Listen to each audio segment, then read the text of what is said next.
Senator Fischer. Thank you, Mr. Chairman. Ambassador Greer, nice to see you today. Welcome. Yesterday, I was at the White House as the President announced $12 billion in bridge payments to our farmers. And it's no secret that the farm economy is in a tough place right now. There are very high input costs.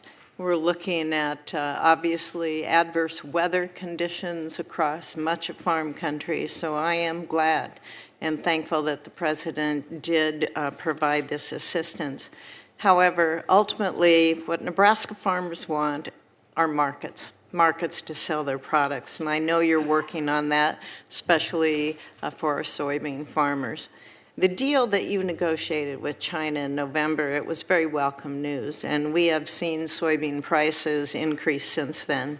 But there remains anxiety about if and when China will fully follow through on those purchase commitments that were made. The White House fact sheet on the deal stated China would purchase at least 12 million metric tons of U.S. soybeans during the last 2 months of 2025. And that was followed then by 25 million metric tons over the next 2 years. Ambassador, over the weekend, I saw that you made comments about China being on pace for these purchases this growing season.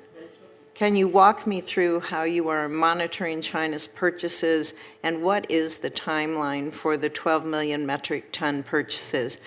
Is that timeline not by the end of this calendar year? It is for this growing season, so thank you for highlighting that. We've heard from a couple farmers. They wanted to know about that discrepancy, and it is a discrepancy. It's through the growing season, which is, again, when we usually expect soybeans to be sold, through the growing season. How are we monitoring it? I mean, on a nearly daily basis, we're checking with, USDA has their statistical services and reports. I personally have contacts in Asia, soybean traders who give me updates, and so I'm verifying, between what I'm hearing from Asia, what we're seeing in the stats and the data, and the same goes. How's it look? So we're at about 3 million metric tons of beans so far.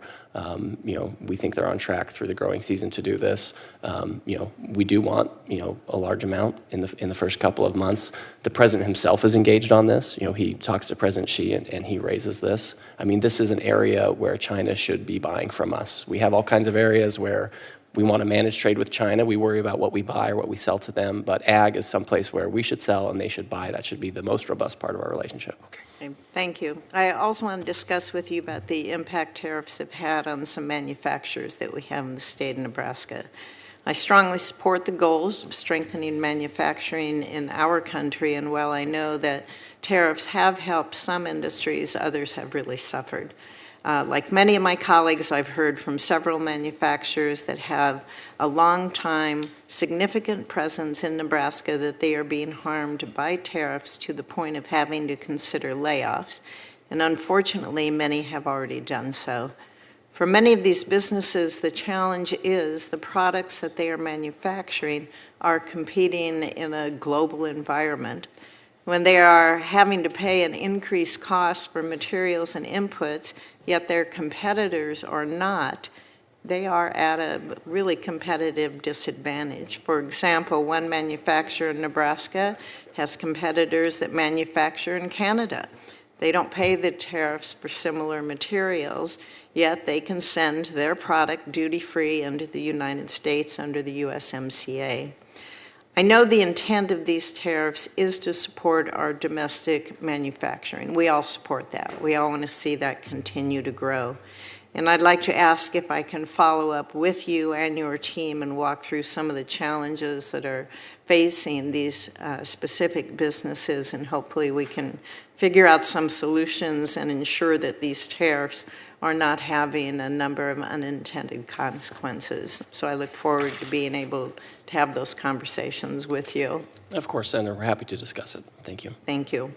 As I've been discussing some of the challenges facing our manufacturing industry, I also want to recognize some positives that we have from these trade deals that have been announced. In particular, the foreign investment commitments from other countries, I think, have a huge opportunity to help reshore some of these critical supply chains over time. And a number of the companies have located to my state that could benefit from strategic investment partnerships. So as we see these foreign investment partnerships from countries are being negotiated as part of a deal, can you talk about how the administration is working to help connect these American companies with foreign companies in order to achieve this? Certainly. So the Commerce Department is really assisting in the inbound investment. They have an investment accelerator unit at the Commerce Department that is designed to assist foreign companies that are coming in to make sure they understand the permitting scheme, to connect them with potential investment opportunities. So we're happy to connect any businesses or investment opportunities you have with the Commerce Department. Good. I think there's a lot of opportunities ahead for us. But we just have to stay on track to understand what maybe some of the challenges are that we face and then push forward so we can get this done. Thank you. Thank you.